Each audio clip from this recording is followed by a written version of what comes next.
Dilux ֆիրմայի ինվերտորային շարժիչով օտորակիչներն արդեն Հայաստանում։ Venus Electronic։ Հարգելի գործընկերներ, սիրելի հայրենակիցներ, ինչպես գիտեք, սույն թվականի հուլիսի 12-ին Ադրբեջանի կողմից հարձակում ձեռնարկվեց Տավուշի մարզի մեր սահմանապահ դիրքերի ուղղությամբ։ Հայաստանի զինված ուժերը ոչ միայն ետ մղեցին հակառակորդի հարձակումները, այլև նրան պատճառեցին էական վնասներ։ Ադրբեջանական կողմը կրել է բազմաթիվ կորուստներ, այդ թվում սպառազինության և ռազմական տեխնիկայի, ներառյալ գերժամանակակից տեխնիկայի, ինչը հայկական ռազմական ուժի, մտքի և ռազմաարդյունաբերական համալիրի ակնհայտ հաղթանակն է։ Շատ ավելի ուժեղ էր հակառակորդին հասցված բարոյահոգեբանական հարվածը, և սահմանին տեղի ունեցած դեպքերի արդյունքում Ադրբեջանում ներքաղաքական անկայուն վիճակ է ստեղծվել, ինչը այդ երկրի ղեկավարությանը ստիպում է դիմել նորանոր սադրանքների, ներքին դժգոհության էներգիան Հայաստանի և Արցախի դեմ ուղղորդելու համար։ Այս ամենի ֆոնին հարկ եմ համարում կատարել մի քանի կարևոր արձանագրումներ։ Նախ, Ադրբեջանը հարձակվեց Հայաստանի ինքնիշխան տարածքի վրա, և ևս մեկ անգամ պիտի ընդգծեմ, որ այն դիրքերը, որոնք դարձել են վերջին երկու շաբաթվա իրադարձությունների կիզակետ, գտնվում են Հայաստանի ինքնիշխան տարածքում և Հայաստանին ուղղված Ադրբեջանի մեղադրանքները իր դեմ ագրեսիայի վերաբերյալ պարզապես անհեթեթ են։ Ադրբեջանը հարձակում գործեց այն ժամանակ, երբ Հայաստանը ներգրավված էր Լեռնային Ղարաբաղի հարցի կարգավորման խաղաղ գործընթացում և այն պայմաններում, երբ Ադրբեջանը հրաժարվում էր բանակցել հակամարտության հիմնական կողմի Արցախի հետ։ Ադրբեջանի բոլոր հարձակումները վճռականորեն ետ մղվեցին և հայկական կողմը առավել քան ամրացրեց իր դիրքերը սահմանագծում։ Ադրբեջանական այն միֆը, թե նրա բանակը կարող է հաղթել հայկական բանակին և հետևաբար Հայաստանը և Արցախը պետք է զիջումների գնան, հօդս ցնդեցին։ Մենք երկար ժամանակ Ադրբեջանին հորդորում ենք չփորձել մեզ հետ խոսել ուժի դիրքերից, ուժի լեզվով և ուժի սպառնալիքներով։ Եվ հիմա կարող ենք ասել, Հայաստանը ոչ միայն մերժեց ուժի սպառնալիքը դիվանագիտական սեղանի շուրջ, այլև մարտի դաշտում ցույց տվեց, որ դրանք անհիմն են և չեն արտացոլում ուժերի իրական հարաբերակցությունը։ Երբ ասում եմ ուժերի իրական հարաբերակցություն,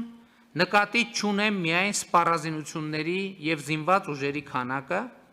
այլ նախ և առաջ նրանց գործողությունների որակը, կառավարման մակարդակը։ Հիմա կարող ենք վստահ ասել, որ Հայաստանի զինված ուժերը, հայոց բանակը ոչ միայն ցուցաբերեցին բարձրագարկ մարտունակություն, այլև տարածաշրջանի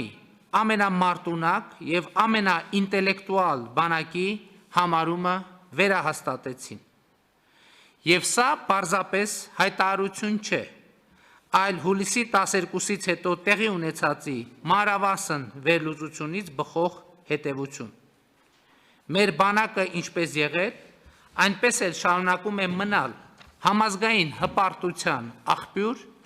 և Տավուշում ևս մեկ անգամ վերահաստատեց իր այս կարգավիճակը։ Կարևոր եմ համարում նաև այն, որ Հայաստանի հասարակությունը ցույց տվեց միահամուռ աջակցություն և վստահություն իր լեգիտիմ կառավարությանը և զինված ուժերին։ Կուզենայի առանձնահատուկ ընդգծել Սփյուռքի մեր հայրենակիցների միասնությունը, Հայաստանին իրենց օգնելու նվիրումը, խոհեմությունը և սթափությունը։ Սփյուռքի մեր հայրենակիցները այս օրերին ևս մեկ անգամ ցույց դրեցին, որ մենք մեկ ամբողջություն ենք, մեկ ընտանիք, մեկ ոգի և մեկ ինքնություն։ Սիրելի հայրենակիցներ, հարգելի գործընկերներ, անցած այս օրերին միջազգային համայնքի առջև մենք ցուցաբերեցինք պատասխանատու և վստահ պահվածք։ Մենք հավատարիմ մնացինք կրակի դադարեցման 3 պայմանավորվածություններին, որոնք հաջորդաբար խախտվում էին Ադրբեջանի կողմից, ամեն անգամ նրա զինված ուժերին պատճառելով նոր կորուստներ։ Մենք հանդես չեկանք Ադրբեջանի ժողովրդին եւ նրա քաղաքացիական ենթակառուցվածքներին ուղղված սպառնալիքներով, անգամ այն պայմաններում, երբ Ադրբեջանի պաշտպանության նախարարությունը սպառնում էր հրթիռակոծել Մեծամորի ատոմակայանը։ Այս սպառնալիքը ի դեպ պետք է դառնա լրջագույն միջազգային քննության առարկա, որովհետև ի ցույց է դնում ահաբեկչական պետություն լինելու Ադրբեջանի էությունը։ Հուլիսի 12-ից հետո միջազգային հանրությունը հանդես եկավ հրադադարի խախտումները դատապարտելու եւ բռնությունը դադարեցնելու բազմաթիվ կոչերով։ Հրադադարի վերականգնման գործում մեծ ներդրում ունեն ԵԱՀԿ Մինսկի խմբի համանախագահները եւ նրանց երկրները։ Այս տեսակետից հատկապես արդյունավետ էր Ռուսաստանի Դաշնության ներգրավումը, որն արտահայտվեց ինչպես արտաքին գործերի նախարարության, այնպես էլ զինված ուժերի գլխավոր շտաբների մակարդակով։ Միակ երկիրը, ով փորձում էր ոչ թե հանդարտեցնել իրավիճակը, այլ առավել մեծ բռնություններ հրահրել, Թուրքիան էր։ Հաշվի առնելով այդ երկրի ապակայունացնող եւ ագրեսիվ քաղաքականությունը իրեն սահմանափակցող մի շարք տարածաշրջաններում եւ ավանդական հակահայկական քաղաքականությունը, որը արտահայտվում է հայոց ցեղասպանության արդարացմամբ, Թուրքիայի այս գործելակերպը մեծ հաշվով անակնկալ չէր։ Բայց նրա ագրեսիվության աճը առաջ է բերում մեր քաղաքականության որոշակի վերանայման անհրաժեշտություն,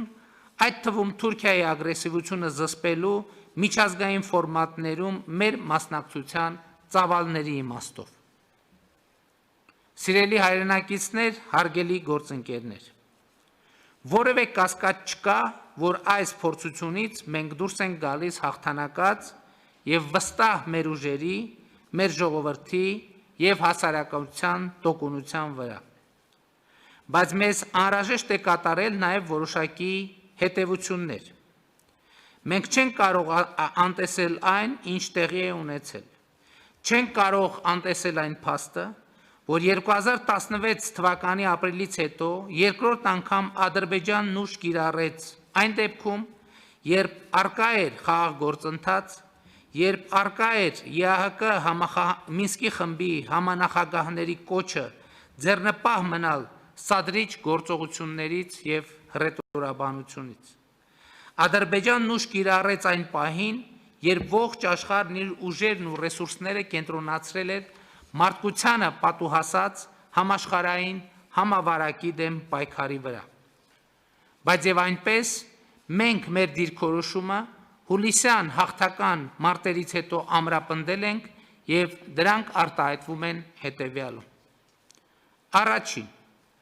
Հայաստանի եւ Արցախի ընդհանուր անվտանգության համակարգը պետք է առավել ամրապնդել։